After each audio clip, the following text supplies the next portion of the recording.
আমার 3টা মেয়ে। এই কারণে আমার শ্বশুরবাড়ির লোকজন আমাকে নানা রকমের শারীরিক মানসিক অত্যাচার করে, সবসময় আজে বাজে কথা শোনায়। অবশেষে আমার স্বামী আমাকে ডিভোর্স দিয়ে দিল। আমার বিয়ে হয়েছে 6 বছর আগে। বিয়ে 2 বছর পর আমি কনসেপ্ট করি। তো কনসেপ্ট করার পর থেকেই আমার শাশুড়ি আমাকে বলতো তার নাতি লাগবে। তা আমি বলতাম, মা এটা তো আমার হাতে না, এটা আল্লাহ চাইলে দিবে। কিন্তু সে মানতে নারাজ। তার নাতি লাগবে তো নাতিই লাগবে, নাতনি হলে তার একদম চলবে না। তো দেখতে দেখতে আমার ডেলিভারি ডেট চলে আসে। আমার একটা মেয়ে হয়। মেয়ে হয়ে যাওয়ার পর আমার শাশুড়ির মুখের দিকে তাকানোই যায় না। সে তো মেয়েকে দেখেও না, সে খুব রাগ। কিন্তু আমার স্বামী আমার শাশুড়িকে বুঝিয়ে বলে, মা পরে আল্লাহর রহমতে আমাদের ছেলে হবে, তুমি দেখে নিও। তো আমার শাশুড়ি আস্তে আস্তে মন গলতে থাকে। সে তার নাতিকে মানে আমার মেয়েকে মেনে নেয়।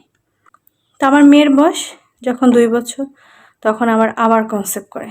এবার তো আমার শাশুড়ি একদম বলে দিয়েছে তার কিন্তু নাতিই লাগবে। নাতনি হলে কিন্তু সে আমাকে ঘর থেকে বের করে দিবে।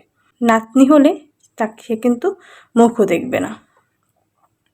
তো আমি আল্লাহর কাছে অনেক কান্নাকাটি করি আমার জন্য ছেলে হয়।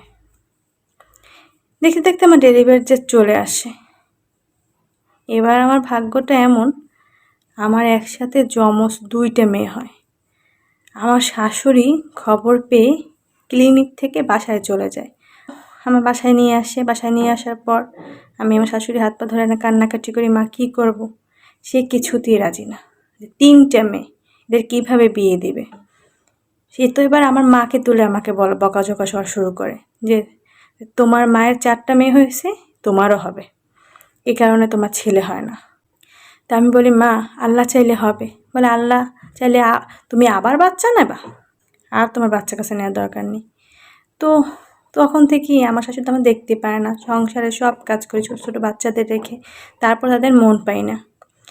এখন আমার স্বামীর কানের কাছে আমার শাশুড়ি সারাদিন যেন কি বলে, আমি তা শুনি না। তো কেমন যেন আমার স্বামীরও আমার প্রতি টানটা চলে যায়। সেও আমার মেয়েদের একদম সহ্য করতে পারে না, কিছু বললেই গায়ে হাত তোলে। তো একদিন আমি আমার শাশুড়ির কথায় প্রতিবাদ করতে যাই, তখন আমার স্বামীও বাসায় ছিল। তারপর আমার স্বামী আমার গায়ে হাত তোলে। গায়ে হাত তোলার পর আমি একটু রাগারাগি করি। তখন আমার স্বামী আমার মেয়ে 3টাকে নিয়ে আমাকে ঘর থেকে বের করে দেয়। তো আমি অনেক কান্নাকাটি করলেও দরজা তারা খোলে না। তো আমি বাবার বাড়ি চলে আসি। বাবার বাড়ি আসার কিছুদিন পর আমার স্বামী আমাকে ডিভোর্স লেটার পাঠিয়ে দেয়। তার মায়ের নাতি লাগবে, এজন্য সে আবার বিয়ে করবে আর তার মাকে নাতি উপহার দেবে। আমি আর কি করব, আমি আমার বাবার বাড়ি আছি আমার 3টা মেয়ে নিয়ে। সমাজে এমন অনেক ঘটনা ঘটে যে মেয়ে হলে সম্পূর্ণ মায়ের দোষ। আসলে না, আল্লাহ চাইলে দেবে। মেয়ে হোক ছেলে হোক, সুস্থ একটা সন্তান যেন সবার হয়, এই দোয়া করা উচিত। তো ঘটনাটা আমি এক জায়গা থেকে কালেক্ট করেছি। যদি ভালো লেগে থাকে অবশ্যই পাশে থাকবেন। আসসালামু আলাইকুম, আল্লাহ হাফেজ।